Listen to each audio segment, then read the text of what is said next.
Also banned here for EG against Diamond. On the other side, Fizz taken away from Froggen, Ari taken away from Froggen. They're aiming the bans straight at Froggen. I wonder who Gambit's worried about right now with those two bans coming in, but I mean, you have to. I mean, we saw Froggen's Fizz. We saw it over the past couple weeks, just outstanding play across the board. As long as he doesn't overcommit in some team fights, he can definitely carry his team. But the Cassin, I mean, you don't want Alex to play that. You don't want to have that roaming capability out of him, and obviously going to take that away. Could see some really interesting champions in middle here with Fizz, Ari, Twisted Fate, Cassidin, Zed, all banned out of that middle lane. Just shows you how strong the European mid laners are right now, I think, when you look through the statistics from the bans and the picks. That left Zac open though for EG, and that will be locked in first of all. On the other side, currently Thresh and Shen being hovered over. Wouldn't be any kind of surprise if they were actually to be locked in as well. I'm a little surprised Aatrox wasn't picked up by EG right away. I think Gambit might have baited them into that, so they kind of went around that, going for that Zac, but I mean, that is Wicked, one of his most comfortable champions, going to be playing it probably in that top lane, obviously. And on the other side, Darian, I mean, the first 2 times that we've ever seen him in competitive play not die in a game was on Shen for one of them. That was his first one, and he did amazing on Shen. He has phenomenal stats across the whole season on Shen, and honestly, you have to be a little scared when he's playing that champion. Shen just Shen as a whole. All you have to say. It doesn't really matter who's on Shen. He's always a threat, always an annoyance. You've always got to factor it into your gameplay. Gambit are going to be picking that one up. We can see there Darian with his I am pretty happy right now stretch is what that was. So those two are going to be locked in there.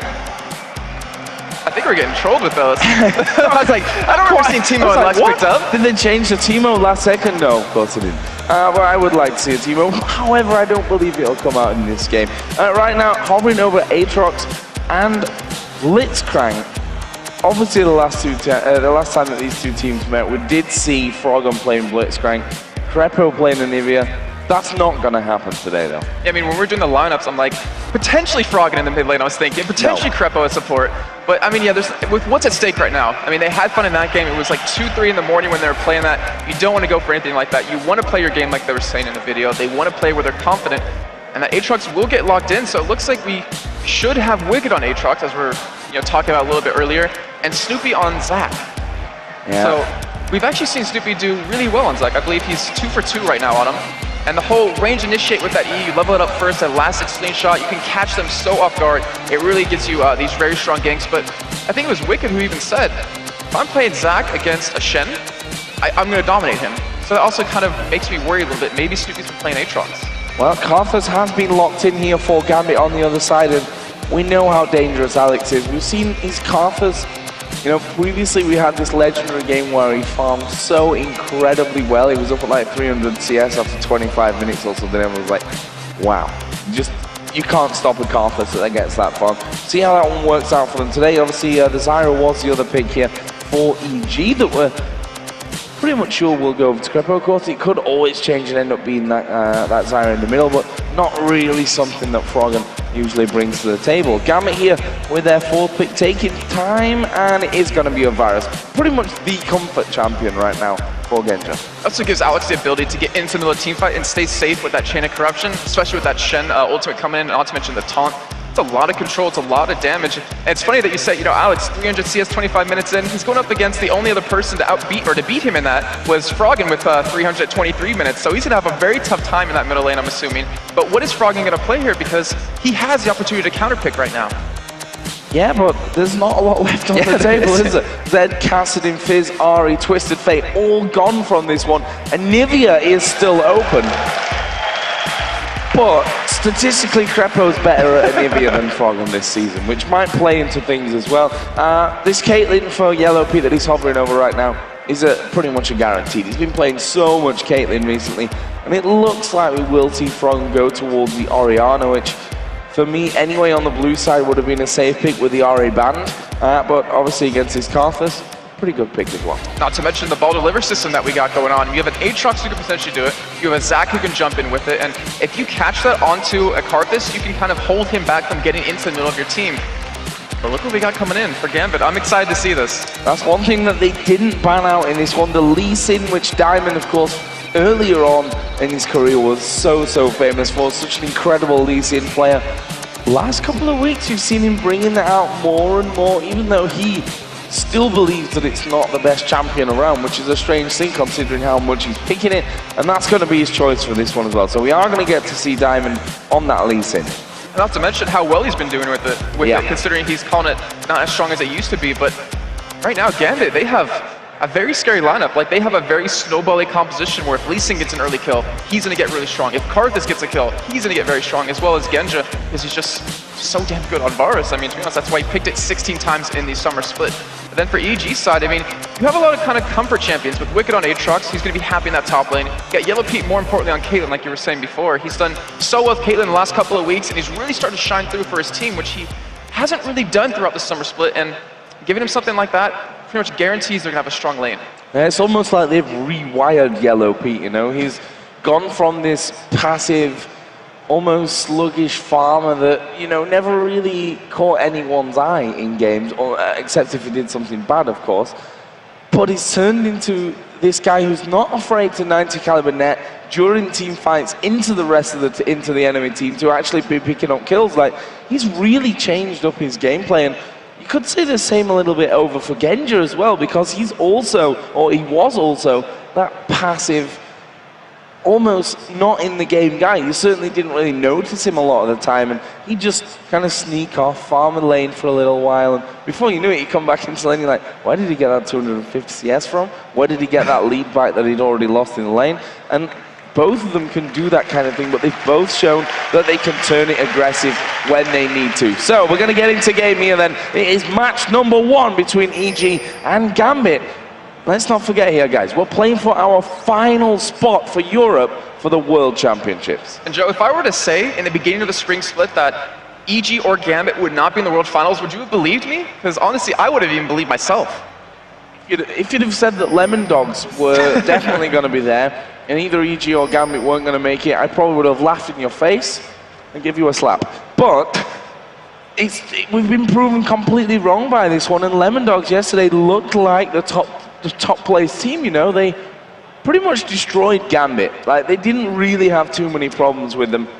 So incredible to see such new talent coming through. I mean, they're a very young team. Like, they are very, very young guys. So much talent coming through. EG and Gambit, more of the old guard, so to speak, of the European LCS. And, well, one of them is not going to be making it this year. Considering they were 3rd and 4th place last season, is just ridiculous to kind of even think about that. But, I mean, we are in a game and we do have pretty much nothing happening at level 1. Both teams just playing very passive. They don't want to get caught early on and kind of lose that first game that can kind of shut down your momentum.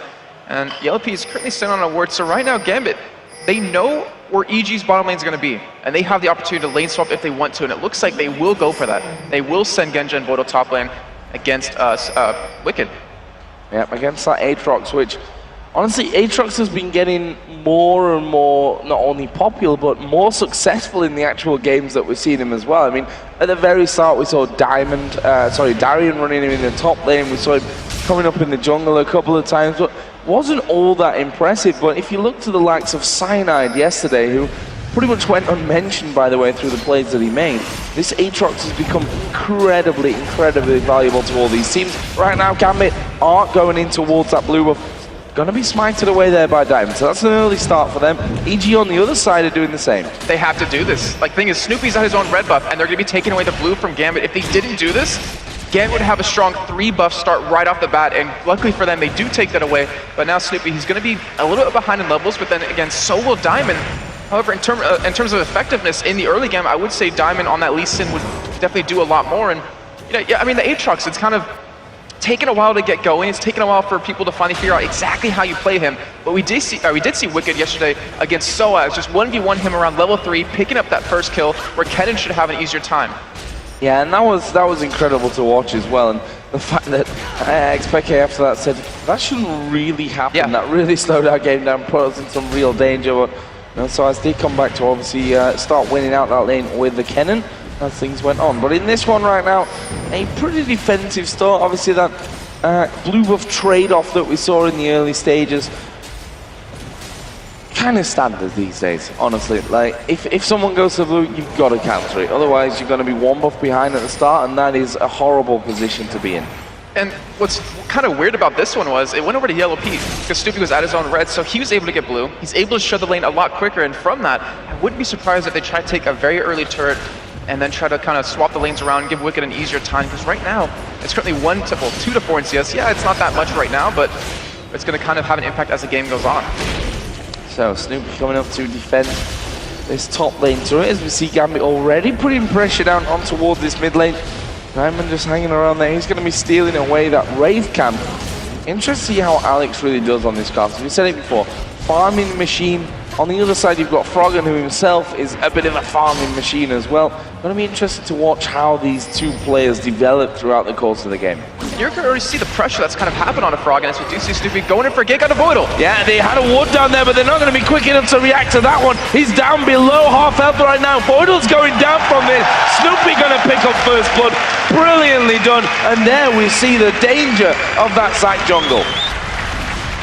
That's Yellow Pete down at bottom. We saw Diamond coming as well for a bit of a try, but I think they were quite safe with that one, with Crepo down at the bottom to throw his CC out. But as I said, Zac jungle, they got a ward down in the top of river. We saw Voidal just kind of sitting there in the bush. It's like, I'm totally safe right now. No one's anywhere near me.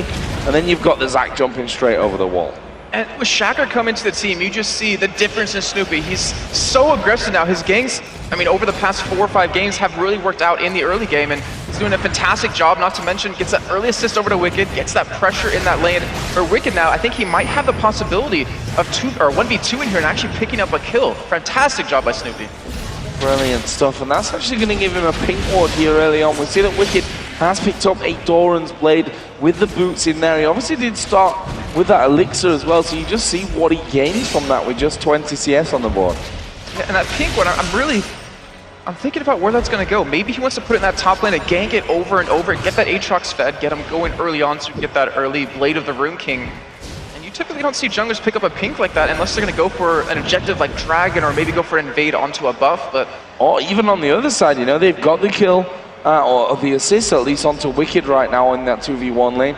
Why not shut down the Shen as well? Why not throw that pink ward into the enemy, try bush and go for that 3-man dive, which you've been seeing become a little less common at the end of the day, and a Shen underneath the turret, as we've seen many times before, is a dangerous thing. Yeah, we do remember, we're on 3.10, so the turrets have a lot more armor that fades off as the game goes on, and even Kobe, I believe that was saying it over in day 1 of Gamescom, that even though with those changes, the games last like 30 seconds longer max. That's really about it, or on average, I guess I'll say. And right now, I actually do see a very early Dragon coming out of Gambit here. Wow, I mean, considering they just got ganked and considering it's so early in the game, they're going to be going for it here. They're going to get it, and will we see lane tops come in after this? Yeah, and Gambit really having no problems with going about that one as well. They're like, well, they're not going to be challenging for that right now, so let's just take it. Let's go in there, let's take it. We've got enough power to do that at this stage. They do that nicely. Right now, though, Wicked is hammering away on this top lane turret. May actually be able to take this one away with another wave actually coming in behind him. Means he's not going to have to back up so that he doesn't actually tank that one up. And it's very possible that this is going down. Wow, so they're going to trade a turret for a Dragon, and now with this, you see the potential to have Wicked have a free lane to farm if he wants to, but then Gambit can do something they've done so well throughout this last week, is that denying farm, freezing lanes can really hurt the opponent, and EG, they have to be careful. If they let that happen, then they need to group up, force some fights, force some objectives, because then Gambit has to respond. They can't freeze the lane. Well, it looks like we might end up seeing this 2v2 come down to the bottom lane. Shen just going home. Actually, I tell a lie, Darren is coming back down onto that bottom side of the map, so he's going to try and keep up the farm that he's gotten. He's doing a decent job, considering that Wicked has really had a lot more free time up there. The CS lead is not actually that big at this point. Yeah, and luckily he does, well, I'd say luckily he is ahead of Darren though, because we've seen how impactful Darren Shen can really be. In the top lane right now for Gambit, they were trying to freeze the lane here, so I wouldn't be surprised to see Wicked, Snoopy group up into this middle lane, maybe go for a kill on Alex, maybe go for that turret. But we have to keep in mind, Alex is level 7, Darren is level 6, so that global presence out of Gambit is there right now.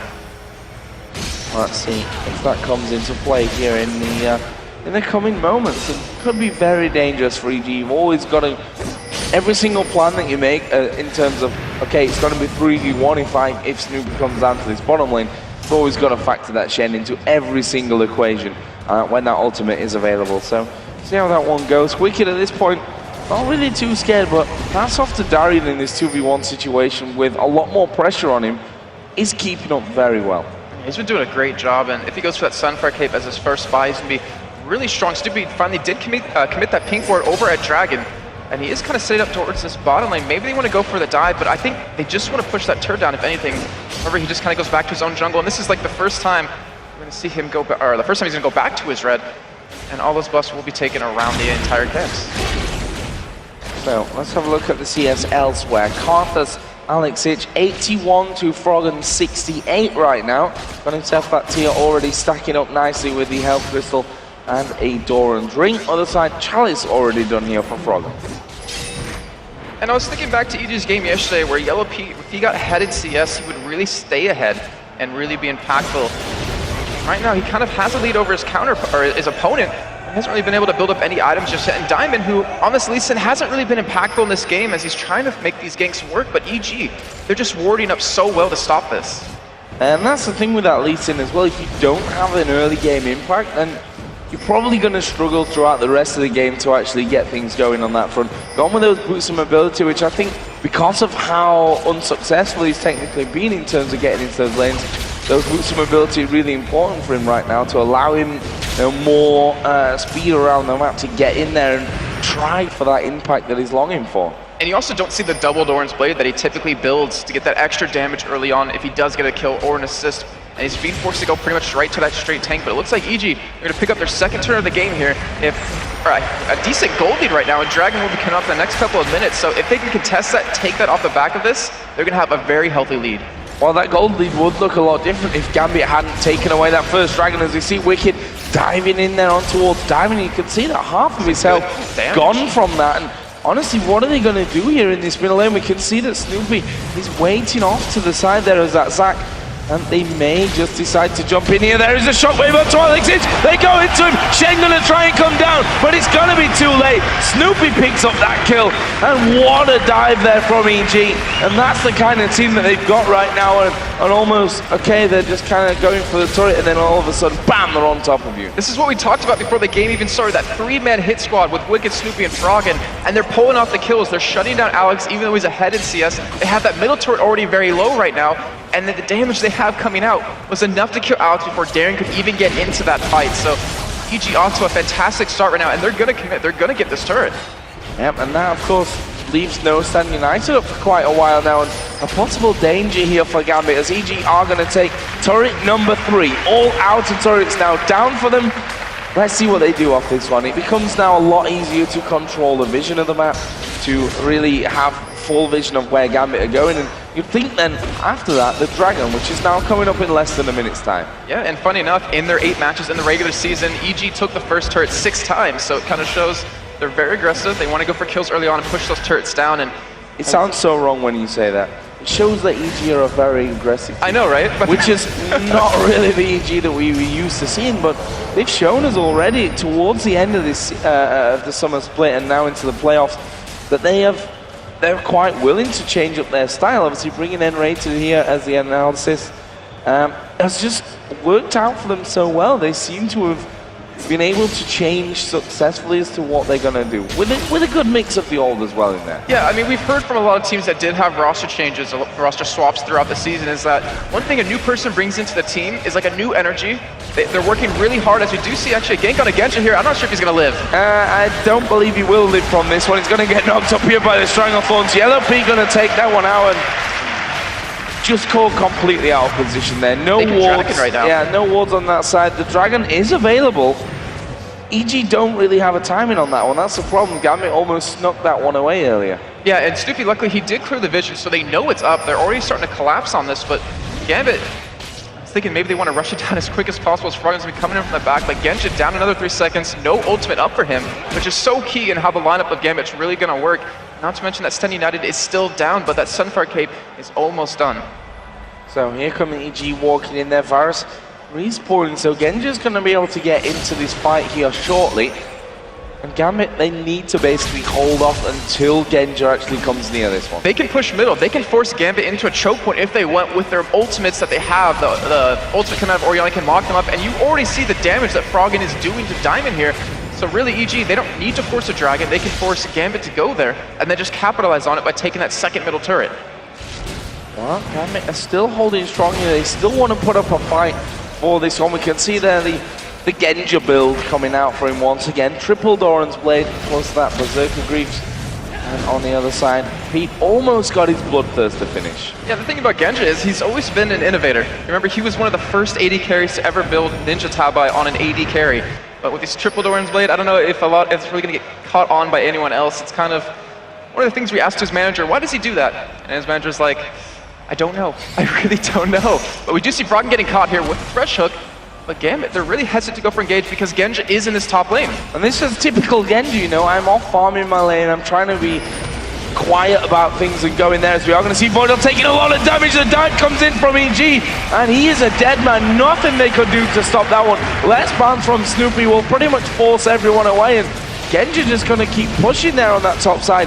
Maybe able to get a good amount of damage down onto that top turret, but they are losing Dragon here, and Gambit can't afford to be losing objectives right now. And what a flash Grasping Roots out of Krepo to start that fight off, to get the kill on the Voidal. If Genja can get this turret, it'll help them out quite a bit, but that turret, it's so healthy. Even though Wicked was in that 1v2 lane, he was able to defend it, and now he's going to be able to respond, so they just picked up a huge amount of gold, now up 4.3 thousand gold, 15 minutes in practically. And they're starting to get to that point where they're a major item completed for each person on the team, and when that happens, they can keep moving up, they can keep forcing these fights that Gambit has to react to. And Diamond has really struggled this game as well, and it's not the first time in these last couple of weeks that he's struggled for that one. He's not, he's had mixed performances. I don't want to take away from him saying he's struggled in every single game, because we've also seen brilliance from Diamond, but I'd say specifically this weekend here at Gamescom, we've not quite seen the performance from Diamond that Gambit have always relied on. Yeah, I think that's just due to teams, I guess, figuring out his style a little more and also playing a lot safer early on. Like in a lot of wards now, he can't become effective because that's where he used to shine. Pick up some early kills, going for that counter jungling to really control the enemy jungler, control the enemy team, and what EG's been doing with the kind of the aggression they've been putting out, funny enough, they've been able to stop that, and they've been able to pick up a very strong lead, though. Diamond is a very smart guy. I mean, they did take that first dragon after realizing they lost that first one in the top lane, so he knew how to kind of get them back in the game, but right now, down a lot of gold, and I really wonder, is it going to keep going for EG? Are they going to keep continuing growing this lead they've been able to build up 16 minutes in? Well, I'm more interested in what their overall plan is for this one, because EG are a team that will keep this whole slow, but steady gold earning kind of game going on. You know, they're quite happy to earn a 200-300 gold lead every few minutes, instead of, you know, saying, okay, now we've got a few thousand gold, let's fight and make that gold lead so massive that they've got no chance of coming back. So interested to see what style they really go for this one. We can actually see there that ward going down on the side. It's not the bush. No, not quite. And EG here are going to be pushing then on towards this bottom inner turret. There is the taunt coming down on towards Wicked, but we are going to see Snoopy there. There's a shockwave in the back as well. Diamond going so low from this one. He will fall. It's a double kill for Froggen. Snoopy picked one up as well in that one, and now Alex in trouble. He's going to get rooted up. Going to be flashing in for it, but he's a dead man from that. We will be seeing that come through as Wicked's going to lifesteal his way to enough help from the Wolves to actually survive through that one. I guess I just answered my own question when I said, what are EG going to really be doing with this gold lead that they've got? No problem to go there on the turret, and there we see the statistics from Zach, and here is another replay of that fight. And look what they did. They just stacked everything on Genja, blew him up instantly, then Diamond's forced to flash away, leaving Darian left all alone to himself, and exactly what you said. We're used to EG, we're used to see them have this lead and then just slowly increase it over time, but look how they've changed that up. Look how they've just been so aggressive with this lead. Even Alex going into the backline, getting exhausted perfectly, and look at Wicked. That was an amazing decision. That was quick reaction out of him, just to heal up as much as possible. And even after that Karthus ultimate though, 3 members of EG were down to about 100 life apiece. That still shows that Alex, even though he's 0-2 now, he's been farming up really well. He still does a lot of damage, and EG has to respect that. Yeah, but the way that they controlled him from now, and if it weren't for the flash from Alex, wouldn't have got anywhere near as much damage out there as well, I think, at the end. And right now, EG yet to give up a single kill at this point in the game. And look at that kill spread as well. 3 for Snoopy in the jungle as Zach. He's just going to become ridiculously tanky at this point. 2 kills for 4 assists for Froggen, 2 for 4 for Yellow Pete as well. And EG, they're all stacked up towards the top side. These towers, they're all there. they could go for a dive here if they want to, or just a zone diamond off completely, in which that is exactly what they do, and they're picking up another turn of the game, 5-0 for EG, and this is just so different to see out of them, but so refreshing to see. Darian trying to get that split push action going, and I'm sure that EG obviously need to react to that at some point in this one, but honestly, the way that they're pushing these inner turrets and Darian's kind of having to go on the outer turrets, yeah, they don't want to be losing turrets right now. This will actually be Gambit's first turret of the entire game at this point. Like, EG still have not so much to be worried about. The way that this one is going, they're in full control right now. They're dictating the pace of things. And Wicked, he is the man to go down there to actually fend him off. He should be able to do good damage to him, too. He'll hammer Darian, he'll kill him easy. Oh, he's flashing, he's but they want him. But what are you going to do? Are you going to try and stand United out? No, because that's going to get interrupted. Froggen coming in from the side. He'll secure that one right in front of Wicked, who's like, oh my god, Froggen, seriously? I just put in all that hard work. But it's a kill nonetheless. And there's your answer. Darian trying his best to get that one going, but you have to stay alive as well. You have to be able to get away after taking down the turret. And we were wondering what would EG do in response, and it's a pretty simple answer, just kill him. And then go for a push here. And I think Baron even could become a likely possibility with the team they have, with Snoopy being so far ahead. He's going to be so tanky when he finishes that Randuin's Omen. And right now, EG, with all this aggression they've been able to put on, Gambit just seems to be caught off guard. I don't think they were really expecting this kind of EG to come out here. Yeah, I think they're going to force this Baron at some point in the near future, but I have to say as well, this weekend at Gamescom has been a bad time for teams taking Baron. We've seen a lot of steals, we've seen a lot of mistakes around that Baron itself, and do EG really need to do that right now? Look at the gold that they've got, look at the kill lead, look at the turret lead. Just everything right now is picture perfect for EG. Why spoil it at that Baron? Exactly. I mean, Froggen, he's going to have his death cap done soon. You have the tankiness on Snoopy to dive in. You have that passive off of Wicked to be revived, not to mention Snoopy's as well. Like, they have a good team to dive into the backlines of Gambit, even on a turret. And if you follow that with that whole ball delivery system thing, Genja, he's going to get blown up, but I guess they don't even need to worry about him. It's just kill Alex, and then they're fine. They can just win the game because that Randuin's Omen is just going to shut Genja down.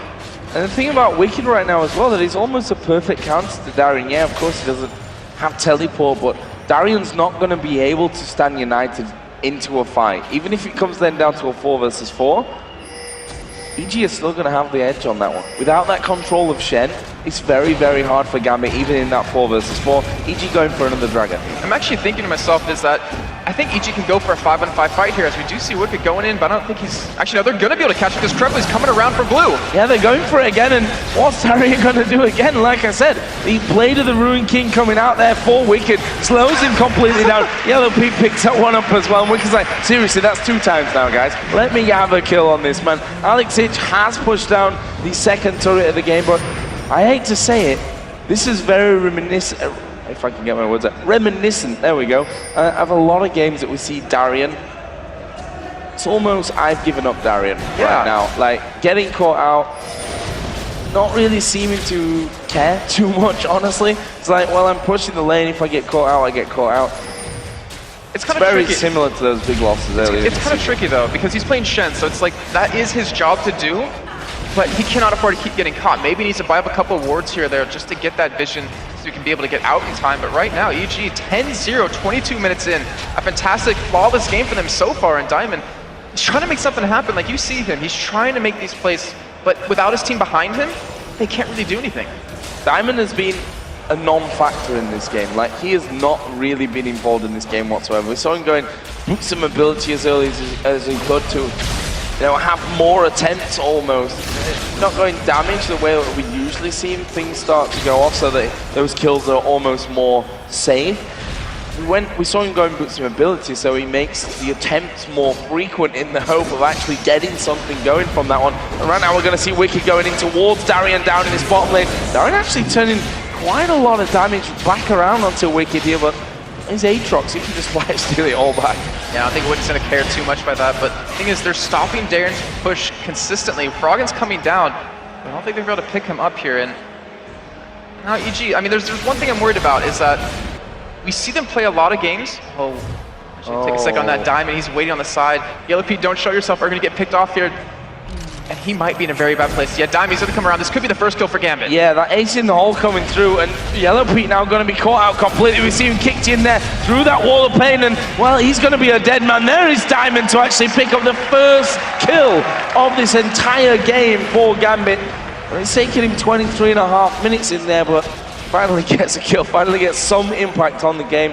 However too late that may be. And EG, they're looking for a push on this middle turret here, and with Alex still pushing that top lane, he does have his ultimate obviously, but they're not going to go in for a fight here. And EG, they were waiting anyway. Snoopy was on the side, and one thing I was saying that I was worried about is that EG, like the old style of them, when they win games, it's kind of like textbook. It's take an inhibitor turret, take an inhibitor, get all 3 down before we finish.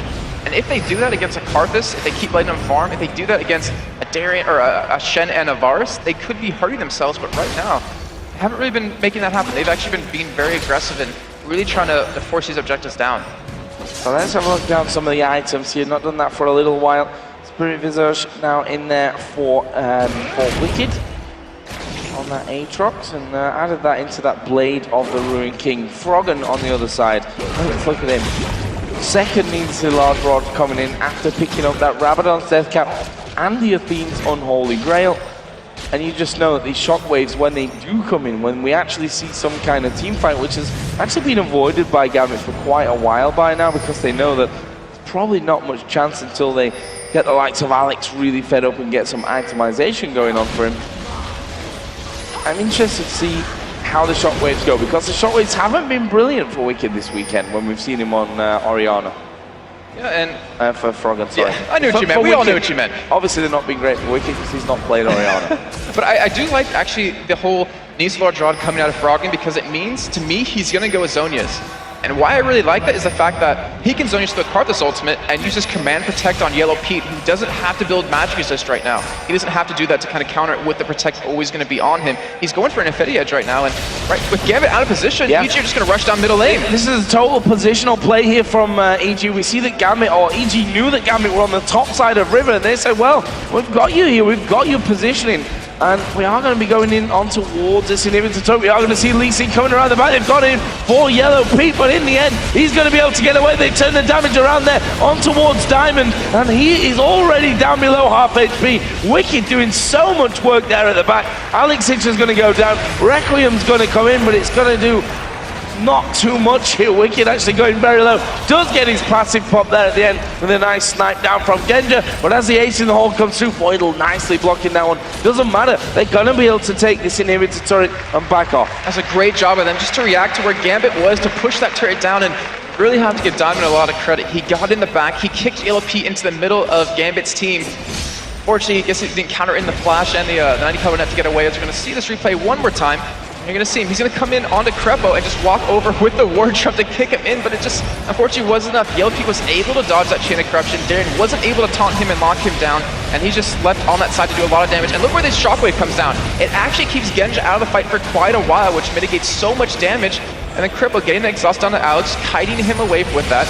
EG mitigated a lot more damage on top of that. So the thing is, you see Gambit engage into the backline, or try to get to the backline of EG, but they just kite you long enough before they can kill you. So let's have a look down the items once again, because we only got so far through that. And on the AD carry, so 3-1-6 for Yellow Pete, only that single death for his team right now, obviously when he got caught out on that top side of the map.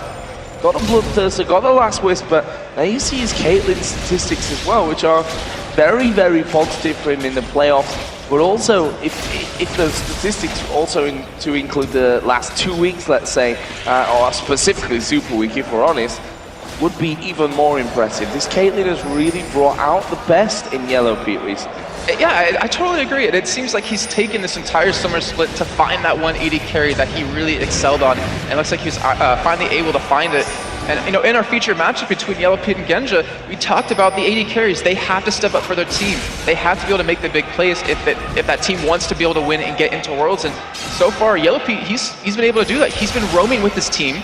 But Genja, he's kind of done the opposite. He's been away from his team like the old Genja we used to know. He's been caught out multiple times and has those 2 deaths.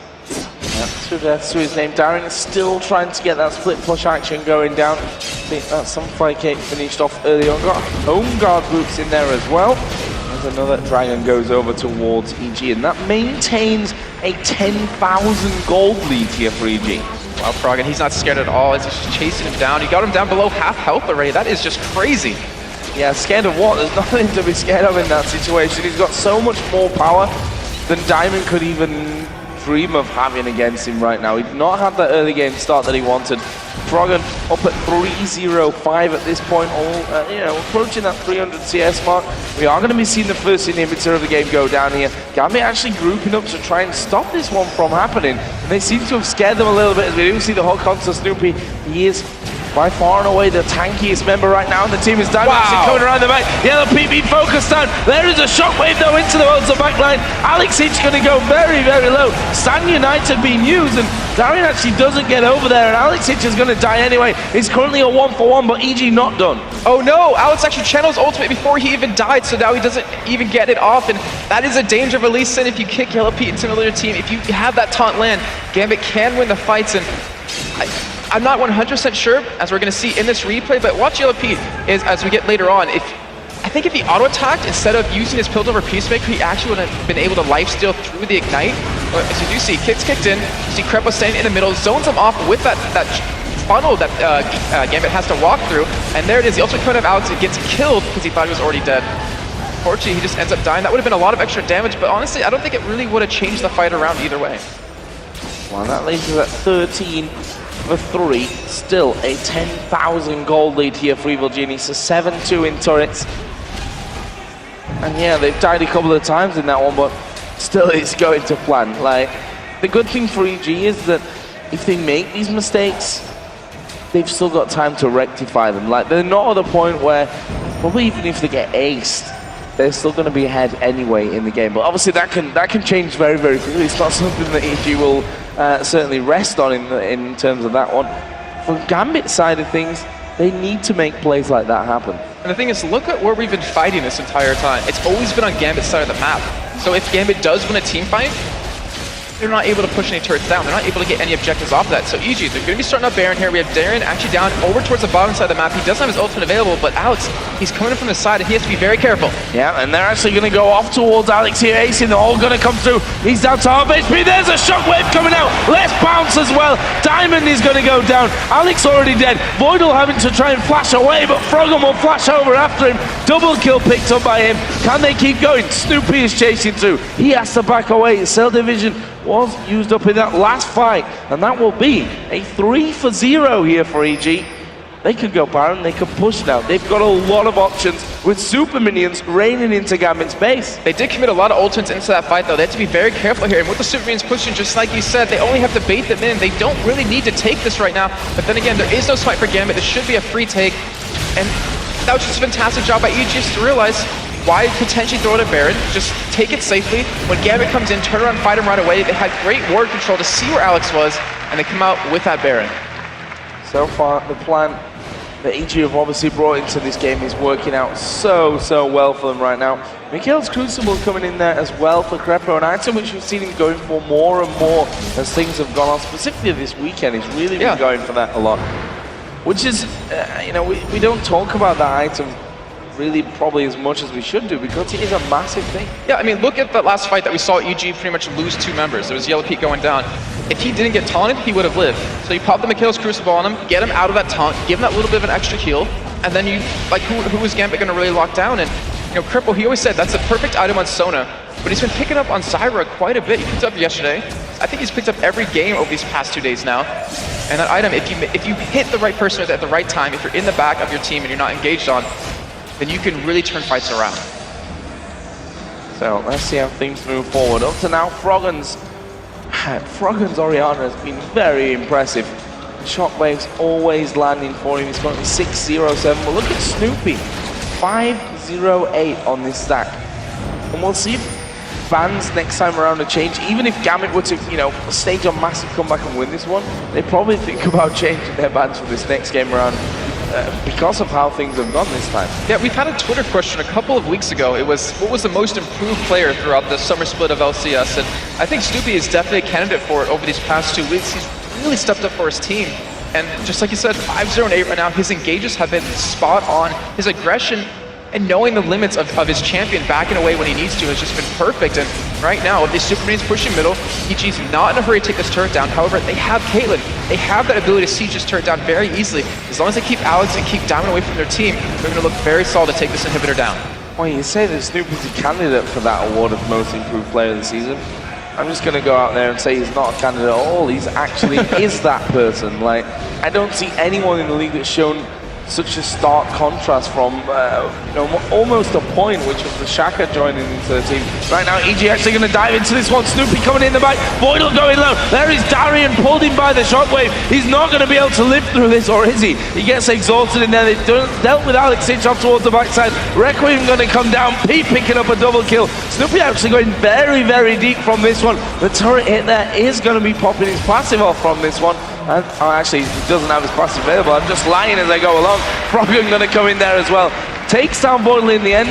And look at those death timers now. With the Shen and the Varus up, they may be able to finish here, EG. I don't think they should. I think they should back away, take that inhibitor turret, take the inhibitor, because with Genja up, with the poke he has, with the damage he has off the Infinity Edge and that Bloodthirster, they really need to respect it. And there's no point in potentially throwing a game where you already have this giant of a lead. Or they could just hit both inhibitors and then finish off the game. We'll see how that one goes. Genja is still there. You'll see the damage coming out there from Frogan. He's going to be forced back here shortly. First Nexus turret actually going down, and with those super minions there to tank things up, EG seem to be happy with what they've achieved from that push. Bottom and middle inhibitors down again, and those super minions coming through. One Nexus turret taken, kills coming their way. No point in making risky plays, and if there's one team in the world that you'd bet will never make a risky play, it's probably EG. Yeah, that's definitely right. And over the past, it seems like 15 minutes, EG's been doing this push, get a couple kills, get an objective, back away, buy up, do the same thing again, and just kind of over and over. And right now, with those two inhibitors down, with that one Nexus turret down, Gambit cannot leave their base. I mean, they can push the waves out, that's about it. And with Baron coming up, about 2 minutes, that means that EG can just bait them out if they want to go for it, or just take it for free and go in for that final push for the win. Really hard pressed to call out one person on EG right now as almost man of the match, so to speak. Obviously this game is not won right now, but chances of coming back from those inhibitors down are very, very slim.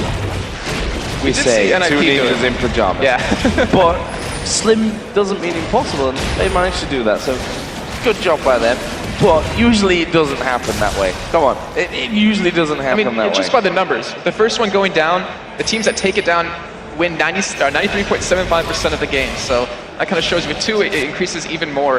And right now, EG, they're not even going to wait for Baron. They're just going to go for a push on this top turret. They're going to let the Super Minions push in, and Gambit either have to go for a fight here, or they have to give this one up, and they have to go for the former of those two options. Look at Frogan's items as well. Zonya's Death Cap, Athene's Unholy Grail, Void Staff, Quicksilver Sashlight. He's got so much right now, and really Alex can't match up to him. We are going to see EG diving into this one. Look at the damage coming down already. Oh. There's a shockwave to lock everyone up as well. Alex is going to die from this one. He's going to throw the Requiem in there, but EG just don't care. Snoopy diving into the backline. There are only 2 men left here now for Gambit, and honestly, EG can win it right now. And this has been such a one-sided game. That was a phenomenal play by them. And Gambit, they went for that fight, but they weren't able to kill Yellow Pete till the very end. Well, they don't care about Lee Sin, honestly. We just saw their diamonds at the back, and usually a Lee Sin at the back of you is trouble. But they just don't care about him. He can't do anything. EG going to take down that last Nexus turret. They're going to finish off the Nexus and go 1-0 up here against Gambit. 1 game away from the World Championships. 1 game for EG to go there. Joe, I have to ask, where was this EG yesterday? I mean, Gambit, they kind of played like this yesterday, but EG, it was not even near this level of play out of them. Well, it's funny because Gambit are usually the team to turn up when the pressure's there. They are the team that comes to the playoffs, to the finals day, to, sometimes, even if that's in just a weekend. We saw that often in the summer split and the spring split as well, where they have a terrible Saturday but coming brilliant on Sunday. They're a very swingy team in terms of what they can do on a day-to-day basis. Looks like EG's good night of rest and massive talk. I don't even want to know how long they spent preparing for this game last night. I say well rest, but could be that they prepared long into the night for this one, and why not? It's the final spot for the World Championships for Europe. and they can almost touch it right now. Yeah, I mean, and this is one of their longest standing rivals throughout their history of being a team together, so they know each other inside and out. And even seeing Gambit after, you know, their boot camp in Kiev, they played against them or 3 times that weekend, I believe, and they were able to really get a good feel out of them. And honestly, that was just sublime. That was just very one-sided play, a phenomenal job by every single member of Evil Geniuses. I don't think we can call it even an MVP of that game alone from them. And Gambit, you saw them walking off, they were like speechless. They had no words for what happened. And I don't know whether that's the fact that they knew what went wrong in the beginning and there's no point in really talking about it too much, or they're just really down on themselves. Well, we talk often about Gambit and their ability to perform under pressure. There's probably no situation that they've been in that's got this much pressure on it now. 1-0 behind in a best of 3 for the final spot. Worlds, they're going to have to turn that around if they want a chance to go to LA. So now that we're going to head over to the analysis test where Kobe and Quickshot have the highlights from EG's dominant Game 1 win. Thank you very much, Joe. Congratulations to Evil Geniuses. A very one-sided matchup. There was never really any question that EG were going to fall behind once they got a couple towers down. But let's go back to the very beginning of the game. During picks and bans, we noticed that, you know, EG got very comfort, powerful picks. They got the Zac, they got the Aatrox. It's something that we've been seeing all weekend long in the playoffs. Yeah, teams all weekend long have been saying how powerful Zac is and how much emphasis a lot of them have been putting on it. EG got that after getting Aatrox as well, which is a highly contested pick between both these teams. But really what stood out to me was Gambit's bans have not changed here all weekend. They've been banning Fizz, Ahri, and TF almost every single game against Ninjas in Pajamas and against Lemon Dogs and now against EG. So they haven't really tailored their bans specifically to a team. They're just banning out these champions that they feel are extremely strong right now against their playstyle. Do you think that could stem from maybe, I don't want to say peg it on like a lack of preparation, but you just feel that's more of a counter to what they're doing? Because in this matchup, they didn't really do much either. So I just think that those are the champions they think are very strong right now, and they don't feel comfortable using them themselves, so that's why they're binning them out. Gambit, they did do some research here, and they did come in with a strategy, because we talked to Crepo before the game, and he was thinking that EG's strategy was going to involve globals, but Gambit ended up taking away the Shen and the Karthus, so then EG adapted and went full revive composition here. So let's talk a little bit about the early game, because Evil Geniuses, they managed to get a very good advantage. We see them picking up, you know, first blood with a nice gank in the top lane. We see them, you know, roaming, really pushing down towers fast. I was talking to you about it. Whenever Wicked picks Aatrox, he really likes to hammer on those towers, and the early game was just all EG making the right decisions. So EG were fine with trading that first dragon for the top turret. It was really nice timing because we could just hit level 6, could use his ultimate, take down the turret, and then they had also brought Caitlyn, who's a very good early turret pressure champion as well. So then they got bottom turret, and they never let up from there. After they got the outer perimeter, they kept all of the lanes shoved up so that Gambit would always be in vision of EG. And then they had 2 revives already. They could go diving willy-nilly. They saw yesterday that Lemon Dogs got a GA before Gambit got a GA, and they won. So they decided, we're just going to start the game with 2 GAs.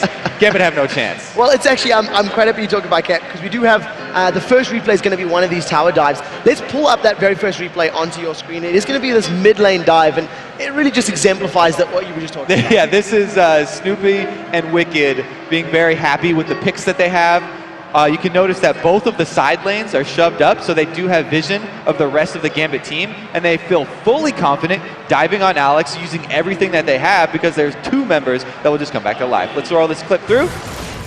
Alex really doesn't have much of a chance here, even though Wicked does miss his jump because of the shockwave movement there. It doesn't matter. Snoopy goes in as well, and it's too much damage and too many lives for EG. So there is one thing that I do want to talk about, because of that dive and because of multiple tower dives, you know, later on in the game. They did the same thing over and over. They got a 4-for-0 and an inner bottom lane turret off the back of another tower dive.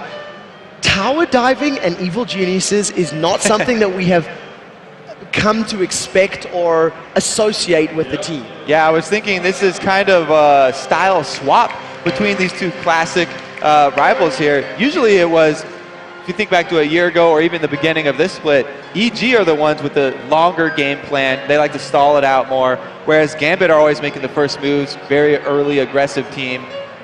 EG flipped the switch on him here, Yeah, it's something that, we keep harping on about, and we do keep mentioning. I mean, Joe and Jason were talking about during the cast, but I think it's worth highlighting because up until about the last 3 or 4 weeks, we never seen EG making these plays, and they failed at many early tower dives.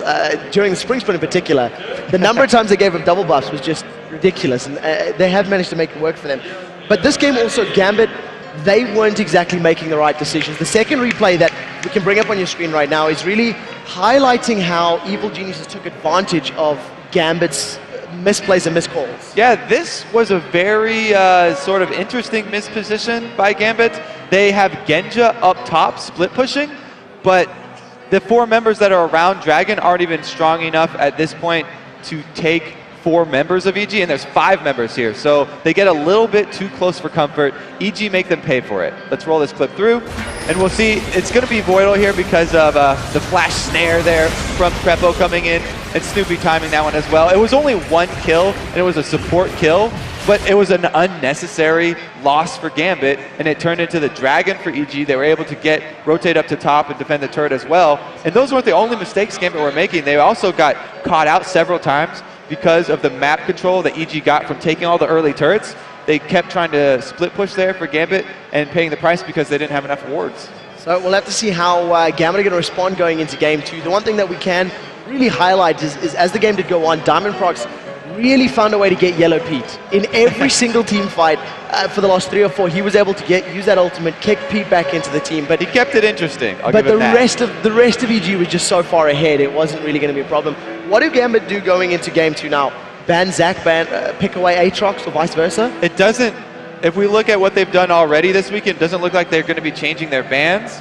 So they have to change their playstyle then, if they refuse to change their bans. Well, we're definitely going to have to keep an eye on that one. We are going to be jumping to a short break very, very shortly as we're getting ready for the second match. And of course, when we do return, it is going to be game 2 between